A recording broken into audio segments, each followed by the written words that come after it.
Pabilin nga na sinati ang sulang way huwas-huwas nga tubig sa barangay Umapad, Dakban sa Mandaue. Ang kapitan sa barangay nang hinaot nga masugda na unta pagtrabaho aron masolusyonan ang maong problema. Ani ang report ni Nico Sirido. Pabilin nga na sinati sa mga residente sa barangay Umapad, Mandaue City ang suliran sa ilang kalsada.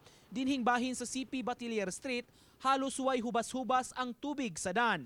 Gitumbok nga hinungdan niini ang barado nga drainage sa dapit. Gawas ini may party sab sa simentadong dan ang nagusbat.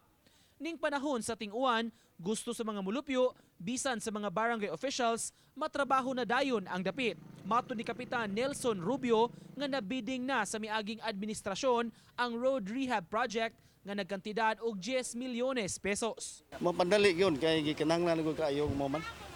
Panghinaot niya, kasugda na kini aron di na magantos ang mga tao. Mo-follow up namin sa City Engineer Office. Nga nga wala pa masugdi. Dako na kay problema sa CP na sila mo yung nakadaog sa bidding, awarded na. Pero na-award na contract? Na-award na. Sa notice to proceed ka?